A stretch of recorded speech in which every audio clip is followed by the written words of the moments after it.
সহজ পদ্ধতিতে গুণ। আচ্ছা, তার আগে বলি সহজে গুণ এই কাজটা আমরা কখন করতে পারি? ভেরি গুড, যখন লাস্টে শূন্য শূন্য থাকবে। আর সামনে যদি এক থাকে তাহলে তো আর কথাই নাই।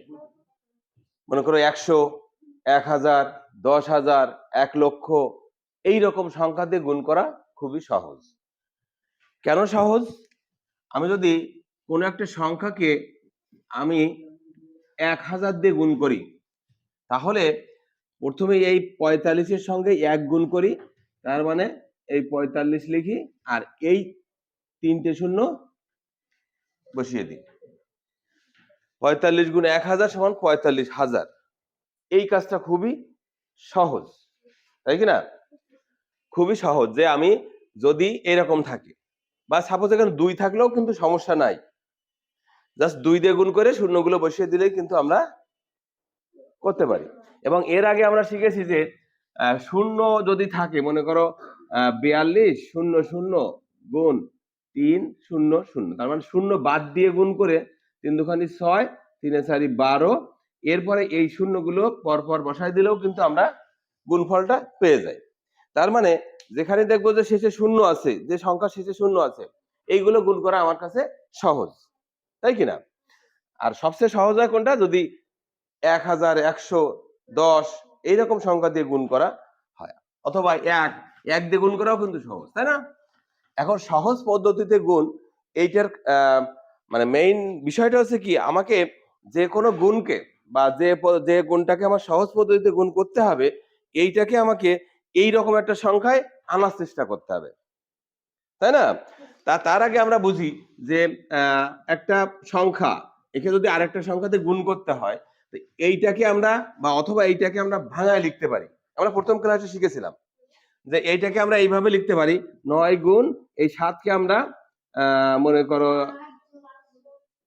5 যোগ 2 লিখতে পারি, তারপরে এরকম লিখতে পারি যে 8 বিয়োগ 1 লিখতেও পারি, যোগ বা বিয়োগ আকারে লিখে তারপরে গুণ করে আবার ইয়ে করি, তাই না? গুণের বন্টন বিধি অনুযায়ী। তো এটা আমরা আগে থেকে শিখেছি। এখন আমাকে শিখতে হবে যে কিভাবে একটু বড় অঙ্ক কিভাবে সহজে এই পদ্ধতিতে গুণ করা যায়। তার জন্য আমি চিন্তা করি, দেখো মনে করো একটা সংখ্যা আছে 99, একে আমি 78 দিয়ে গুণ করব, ঠিক না? তো এই ক্ষেত্রে যে কাজটা করতে হবে, এই 99 যে সংখ্যাটা আছে এটা 100-র কাছাকাছি একটা সংখ্যা। তো এই সংখ্যাটাকে আমাকে মেইনলি 100 বিয়োগ কত বা এইভাবে চিন্তা করতে হবে। আমি কত লিখতে পারি এখানে? 100 বিয়োগ 1। হ্যাঁ হ্যাঁ, 100 বিয়োগ 1 লিখতে পারি। আরো কত ভাবে লিখতে পারি না? আমি যদি বলি 90 যোগ 9, আচ্ছা, বিভিন্ন ভাবে লিখতে পারি, বাট আমাকে চিন্তা করতে হবে যে কোনটা লিখলে আমি সহজে গুণ করতে পারবো। আমি এই 99-কে 98 যোগ 1 লিখলে ততটা সহজ হবে না, যতটা সহজ হবে আমি 100 বিয়োগ 1 লিখলে। কারণ 1 দিয়ে গুণ করাও সহজ, 100 দিয়ে গুণ করাও সহজ আমার কাছে। এই দুটো সংখ্যা এমন হতে হবে যেন সহজে গুণ করতে পারি, ঠিক আছে? এরপরে আমি এই 78 দিয়ে গুণ করলাম, ঠিক আছে? এবার কি করব? এই 100-র সঙ্গে এই 78 গুণ করব, তার মানে 100 গুণ 78, এই কাজটা করব। এর থেকে বিয়োগ করব 1 গুণ 78, এটা বিয়োগ করব, ঠিক কিনা? এখন এই গুণটা তো সহজ। কত উত্তর? 78-এর পরে দুটো শূন্য, মানে 7800। এর থেকে বিয়োগ করব কত? 78। এই বিয়োগ ফলটা তো সহজে করা যায়। আচ্ছা, এই পাশাপাশি যখন বিয়োগ করতে হয় তখন একটা জিনিস খেয়াল রাখতে হবে যে এই যে বিয়োগের যে সংখ্যাগুলো আছে, এই সংখ্যাগুলোকে আমি একক স্থানে অঙ্ক করতে হবে, দাগ দিব। 8 আর কত হলে 10 হবে, 8 আর 2 10, হাতে 1, 7 আর 1 8, 8 আর কত হলে 10 হবে, তাহলে 8 আর 2 10, হাতে 1, তাহলে 1 আর কত হলে 8 হবে, 7 আর 7 বসে যাবে। এইটা আমার আনসারটা পেয়ে যাব, ঠিক কিনা? বুঝছি? তাহলে আমরা কি করব? এই যে সংখ্যাটা পাবো, এই সংখ্যাটা এদিকেও থাকতে পারে, এদিকেও থাকতে পারে, হ্যাঁ? যেদিকে থাকুক না এই সংখ্যাটাকে ভাঙাবো, ঠিক আছে? অর্থাৎ গুণ্য আকারও থাকতে পারে, গুণক আকারও থাকতে পারে। আরেকটা দেখি, মনে করো বলা হলো যে 1010 গুণ 75। তাহলে আমি কি করব, কোনটাকে ভাঙবো, 75কে ভাঙাবো নাকি এটাকে ভাঙাবো? এটাকে ভাঙাবো। এটাকে আমরা সহজে 1000 যোগ 10 লিখতে পারি, পারি কিনা, গুণ 75।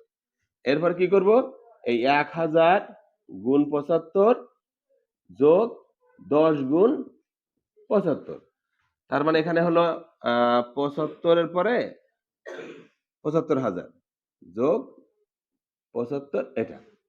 এখন এই যোগ করাটা আরো সহজ হয়ে গেছে, তাই না? আমাকে আনসার কত দেখো, 750, এটা আমার আনসার চলে আসছে। যোগের ক্ষেত্রে একটু সহজে যোগটা করা যায়, বিয়োগটা একটু জটিল। আচ্ছা, একটা জিনিস খেয়াল করো, এই সমস্যাগুলো সমাধান করার সময় আমরা একটু সতর্কতা অবলম্বন করব। বিশেষ বিশেষ করে তোমাদের এখন যে গুণগুলো আছে, 5 অঙ্কের গুণ আছে, 4 অঙ্কের গুণ আছে, এই গুণগুলো করার সময় আমাকে একটু কেয়ারফুলি করতে হয়, যে আমার হাতে যেটা থাকে সেটা আবার যোগ করি কিনা, ইত্যাদি ইত্যাদি। যদি লিখে নিই তাহলে আরো বেটার হয়। আর এই যে সংখ্যাগুলো বসাতে হবে, এই সংখ্যাগুলোকে একটু ফাঁকা ফাঁকা করে বসাবা। দেখছো আমি একটু ফাঁকা ফাঁকা করে ক্লিয়ার ভাবে বসিয়েছি, তার মানে ওইগুলো স্পষ্ট।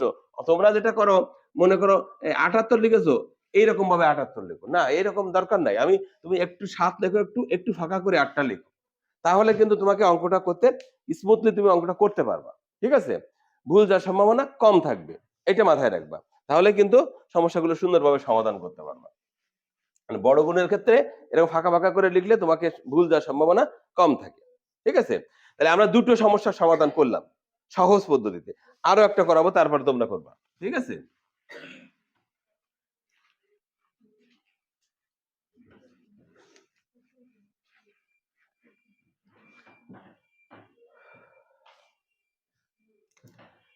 এবার আমি মনে করলাম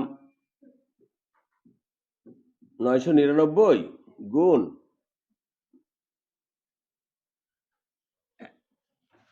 10,100, 999 গুণ 10,100। এখন চিন্তা করো, এটাও ভাঙানো যায়, এটাও ভাঙানো যায়, যায় কিনা? 999কেও ভাঙানো যাচ্ছে, এটাকেও ভাঙানো যাচ্ছে।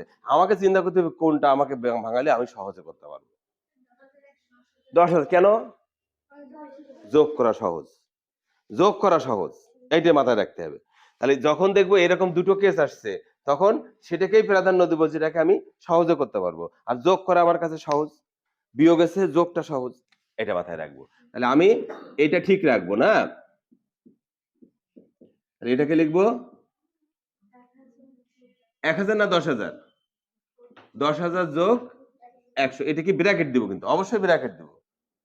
ব্র্যাকেট না দিলে যে সমস্যাটা হবে, এটার সাথে এইটা গুণ বুঝাবে, এইটা গুণ বুঝাবে না। আমি তো দুটোকেই গুণ করতে, এই দুটো যোগ করেই তো আবার এরপরে গুণ গুণ, তাই না? সেজন্য আমাকে এটা ব্র্যাকেট ইউজ করতে হবে। এবার কি করব বলো, এই 9 9 9 গুণ 10,000 যোগ 9 9 9 গুণ 100, বুঝছি কিনা? এরপরে গুণ করি, 9 9 9 4টে 0 যোগ 9 9 9 2টে 0, বুঝছে? এবার যোগ করার সময় কিন্তু আমাকে দাগ দিয়ে যোগ করতে হবে।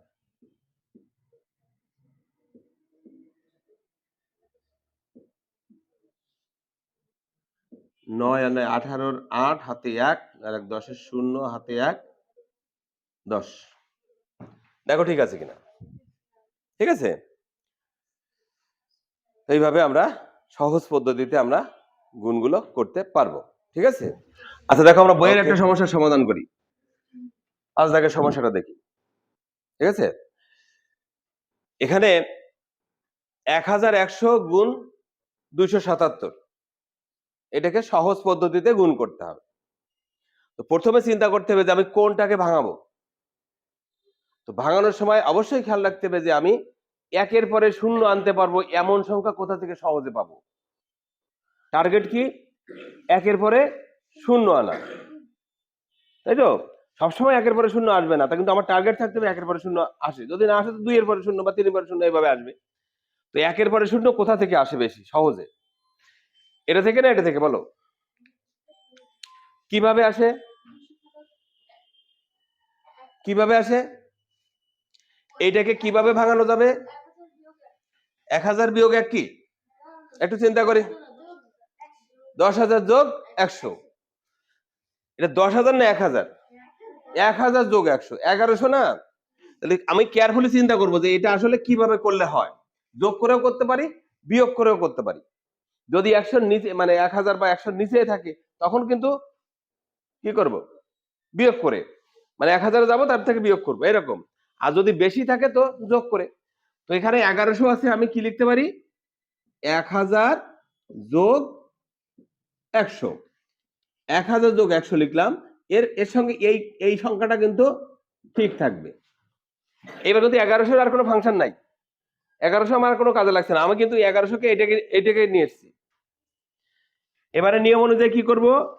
এইটা আর এটা গুণ করবো কিনা ফার্স্টে? তাহলে এটাকে গুণ করলে কি হবে? এই 1000 দিলাম, এই গুণ করব 277 দিয়ে, ঠিক আছে? এই এরপরে এইটার সাথে আবার এইটা গুণ করব কিনা, যোগ দিব, এই যোগটা এখানে দিব, 100 গুণ 277, বুঝছো কিনা? এখন এই গুণগুলো তো আমার সহজ, এই গুণগুলো কিভাবে করব? তাহলে 277, তারপর 1 2 3টে শূন্য বসায় দিলাম, এবং এই লেখার সময় ফাঁকা ফাঁকা করে লিখতে হবে কিন্তু, ঠিক আছে?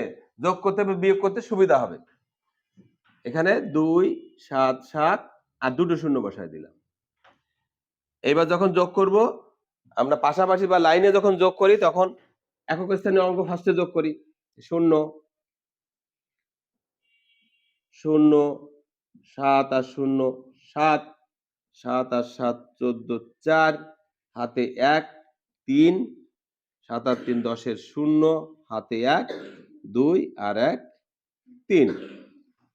এইভাবে আমি সহজে অ্যান্সারটা পেয়ে যেতে পারি, ঠিক আছে? বুঝেছো এটা? ওকে, তাহলে বাকিগুলো করো।